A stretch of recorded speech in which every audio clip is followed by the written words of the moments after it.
ज्ञानेश्वर मिश्र जयंती पर सियासत की नई विरासत, पीडीए का बदला हुआ अंदाज, बीजेपी का पलटवार, सपा बनी अराजक पार्टी, नीरज मिश्रा हत्याकांड भूल गए, सपा केवल गुंडागर्दी और दंगइयों को संरक्षण देने का काम करती है। नमस्कार, आप देख रहे हैं कंटाप न्यूज और मैं आपके साथ श्रेयोशी। क्या आपने कभी सोचा है कि राजनीति में नाम और नारे कैसे पलक झपकते ही बदल जाते हैं? क्या आपने कभी गौर किया है कि जो लोग कल तक एक वर्ग के खिलाफ बात करते थे, आज उनके ही सबसे बड़े हितैषी बन बैठे हैं? दरअसल उत्तर प्रदेश की राजनीति में एक ऐसा ही चमत्कार हुआ है जिसने बीजेपी से लेकर सपा तक हर किसी के कान खड़े कर दिए हैं। यह एक ऐसा खेल है जिसमें सिद्धांत कम और सिंहासन ज्यादा मायने रखता है। अब आप पीडीए के बारे में तो सुना ही होगा आपने, जिसका मतलब है पिछड़ा, दलित और अल्पसंख्यक। अखिलेश यादव का यह नारा बीजेपी को सत्ता से उखाड़ फेंकने का मास्टर स्ट्रोक माना जा रहा था, लेकिन अचानक लखनऊ में ज्ञानेश्वर मिश्र की जयंती के मौके पर अखिलेश यादव ने एक ऐसा बयान दे डाला जिसने इस पूरी चर्चा को पलट कर रख दिया है। पीडीए की एक ऐसी नई परिभाषा दे दी है जिसने ना सिर्फ बीजेपी को हैरान किया बल्कि खुद सपा के कार्यकर्ताओं को भी सोच में डाल दिया। चलिए आसान भाषा में समझते हैं कि कैसे पीडीए के पी का अर्थ बदल दिया गया है।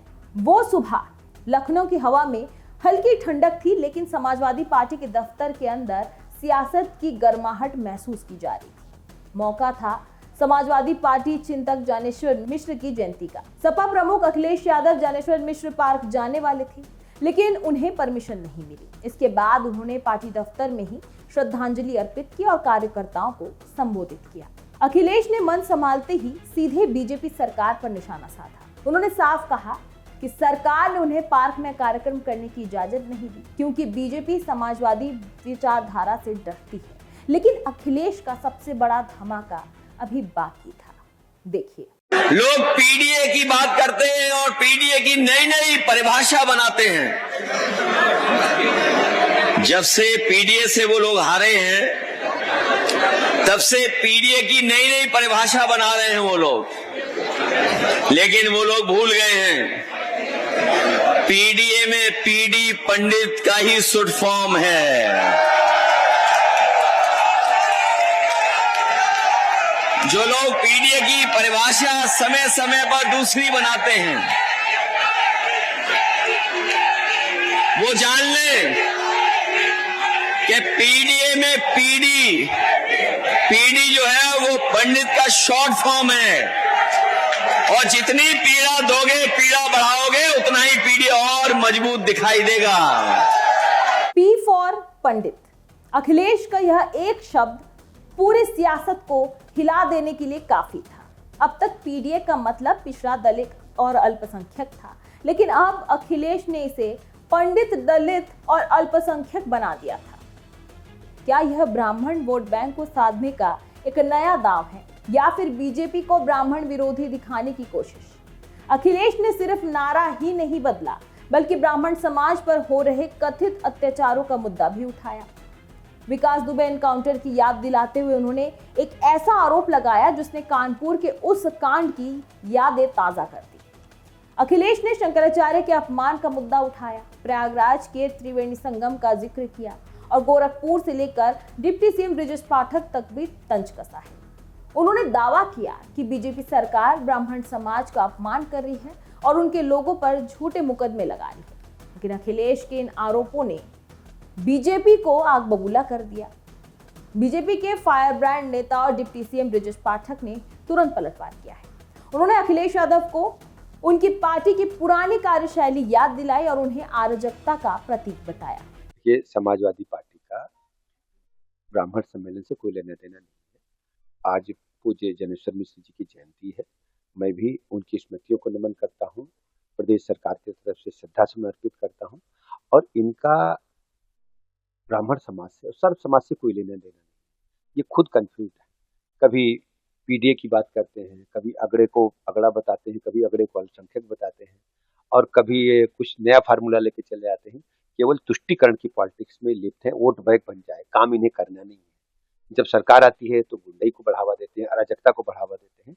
जनता इन्हें नकार चुकी है और लोकतंत्र में इनका कोई भरोसा नहीं। सपा के लोग कैसे कह तो रहा हूँ, लोकतंत्र में कोई भरोसा नहीं। समाजवादी पार्टी सदन चलाने में ही भरोसा नहीं रखती। इस दौरान ब्रजेश पाठक के साथ साथ बीजेपी विधायक शलभमणि त्रिपाठी ने भी अखिलेश के पीडीए फॉर्मूले की धज्जियां उड़ा दी।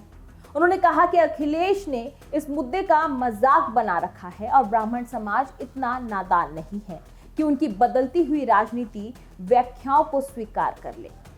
शलभमणि ने नीरज मिश्रा हत्याकांड का जिक्र करते हुए अखिलेश को घेरने की कोशिश की और दावा किया कि सपा शासनकाल में ब्राह्मण समाज को सबसे ज्यादा अपमान और उत्पीड़न का सामना करना पड़ा। कि समाजवादी पार्टी और श्री अखिलेश यादव जी आखिरकार समाज से इस प्रकार का मजाक क्यों कर रहे हैं। कभी कहा कि पी का मतलब पीड़ित है, कभी कहा कि पी का मतलब पिछड़े हैं, कभी कहा कि पी का मतलब पासवान है।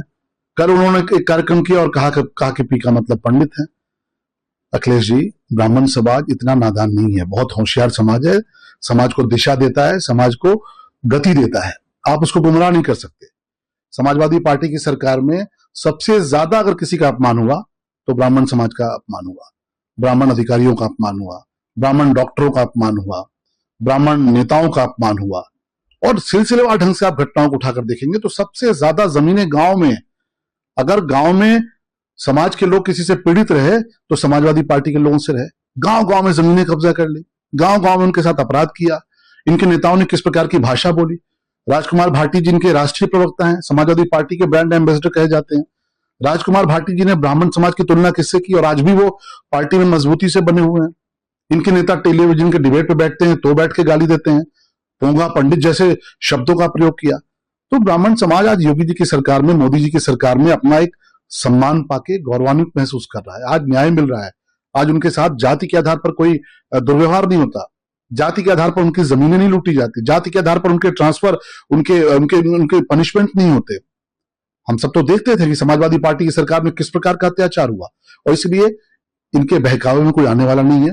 हर 3 महीने पे भाषा बदलते हैं। आज इन्होंने कहा कि पी से पंडित है, आगे 3 महीने बाद देखिए क्या कहते हैं। कुल मिला के परिवार डेवलपमेंट अथॉरिटी है पीडीए, केवल परिवार है, परिवार के अलावा कुछ नहीं है। परिवार सत्ता से बाहर है, परेशान है, बौखलाए हुए हैं, सत्ता में आने की छटपटाहट है। तो हर 3-3 महीने पे पी का अलग अलग मायने निकाल रहे हैं, लेकिन प्रदेश के लोग भी जानते हैं और समाज के लोग भी जानते हैं कि सच्चाई क्या है इसकी। कानपुर के विकास दुबे पर भी उन्होंने कहा कि गाड़ी पलटी नहीं पलटाएगी। देखिए, कानपुर में विकास दुबे का जो परिवार है उस परिवार से बात कर लीजिए, कानपुर के लोगों से बात कर लीजिए और कानपुर से थोड़ा आगे चले जाते, कन्नौज चले जाते। कन्नौज में नीरज मिश्रा की जिस प्रकार से हत्या समाजवादी पार्टी की सरकार में हुई और उसके बाद सर काट के अलग कर दिया गया समाजवादी पार्टी के लोगों द्वारा, कोई कार्रवाई नहीं हुई। और नीरज मिश्रा अकेले उदाहरण नहीं है, समाजवादी पार्टी का पूरा इतिहास उठाकर देखिए, सबसे ज्यादा अगर कोई निशाने पर रहा है समाजवादी पार्टी की सरकार में तो ब्राह्मण समाज के लोग रहे। जाति के आधार पर उनको अपमानित किया, उनकी पूजा पद्धति का मजाक उड़ाया, उनके जो संस्कार है उनका मजाक उड़ाया। कितनी जगहों पे तो जनेऊ तोड़े गए समाजवादी पार्टी के नेताओं की तरफ से ब्राह्मण समाज के लोगों की शिखा काटी गई। और अभी हालिया उदाहरण था राजकुमार भाटी जी वाला। इटावा में एक राम कथा के दौरान एक विवाद उत्पन्न हुआ, उसके बाद पूरे प्रदेश में समाजवादी पार्टी के लोगों ने ब्राह्मण समाज के लोगों पर किस प्रकार से हमला किया, कितनी गालियां दी, ब्राह्मण समाज की महिलाओं को कैसे अपमानित किया। तो सिर्फ ब्राह्मण समाज नहीं बल्कि संपूर्ण हिंदू समाज इस बात को जानता है कि समाजवादी पार्टी की सरकार आती है तो केवल नमाजवादियों की चलती है। हिंदू समाज का हर तबका समाजवादी पार्टी की सरकार में पीड़ित रहा है, अत्याचारित रहा है, प्रताड़ित रहा है। तो देखा आपने पीडीए में पी का असली मतलब क्या है। यह तो अब अखिलेश यादव ही बेहतर जानते होंगे, लेकिन उनके इस एक शब्द ने यूपी की राजनीति में एक नया अध्याय लिख दिया है। एक तरफ अखिलेश यादव हैं जो ब्राह्मण समाज को अपने पाले में लाने के लिए पी फॉर पंडित का नया कार्ड खेल रहे हैं, तो दूसरी तरफ बीजेपी है जो सपा के पुराने शासनकाल के पन्नों को पलटकर उन्हें घेर रही है। क्या जनता अखिलेश यादव के इस नए पीडीए फॉर्मूले पर भरोसा करेगी या फिर बीजेपी का पलटवार सपा के इस नए दांव को पूरी तरह से फेल कर देगा? क्या सिद्धांत फिर से सिंहासन के लिए कुर्बान होंगे? यह सब तो आने वाला वक्त ही बताएगा, लेकिन इतना तो तय है कि यूपी की राजनीति में आने वाले दिन बहुत दिलचस्प होने वाले हैं। फिलहाल इस वीडियो पर आपकी क्या राय है कमेंट बॉक्स पे जरूर बताएं। वीडियो को लाइक करें, शेयर करें, हमारे चैनल को सब्सक्राइब करना ना भूलें। नमस्कार।